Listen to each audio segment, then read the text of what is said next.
Hey there, I'm Scott and welcome back to my home and kitchen. Guys, we're busy in the kitchen today. It is turning fall outside. It's the first cool day here in Portland and we are making Italian lasagna.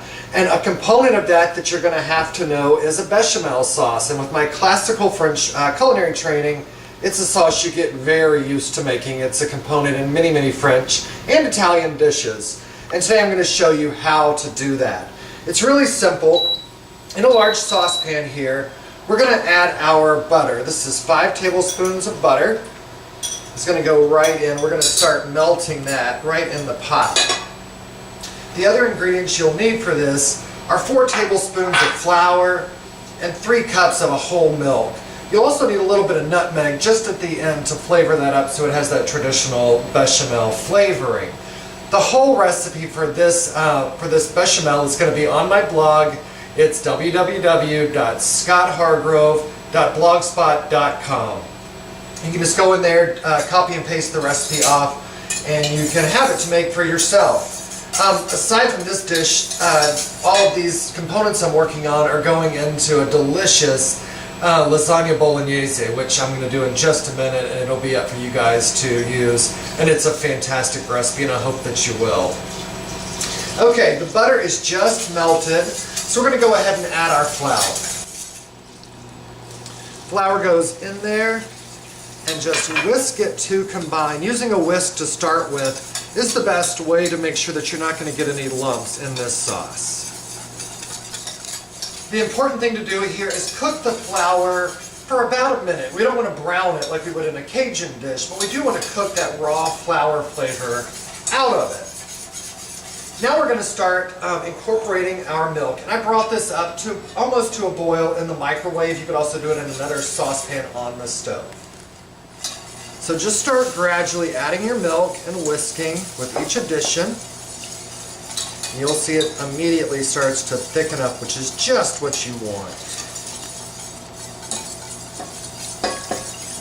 And once you get about a cup or so of the milk in there, then you can start to add the milk a little bit quicker. That's just going to prevent any lumps from happening. So all of our components are together in the pot. I'm going to switch over to a wooden spoon here in a second. And what you'll see is when this mixture comes to a boil is when it actually will start to thicken up. And I'll show you how we test to know when it's done.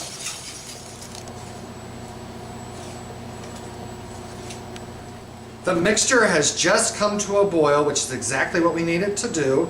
I'm just going to turn my heat down to about a medium and keep it at a boil. And at this time I'm going to add some freshly grated nutmeg. Buying nutmeg whole and grating it yourself is the best way to do this.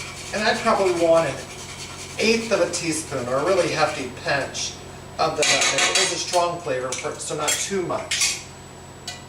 Get that in there, stir it in to combine.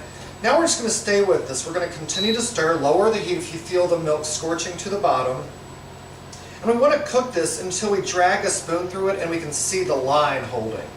So it might take 2 or 3 minutes. Just keep your eye on it. And our sauce is ready to go. It took about 1.5 minutes, 2 minutes. Stirring constantly. I'm going to turn the heat off.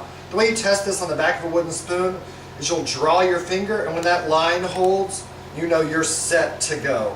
And this is a classic bechamel. Like I said, this is going into a delicious lasagna that I'm preparing, and I hope that you'll check out that video, as well as the homemade ricotta that goes along with it. It's so easy and so delicious to make at home.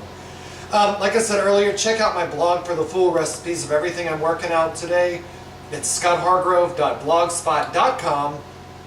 Also send me an email. I love hearing from you guys, especially when you're asking me for recipes or just commenting on videos.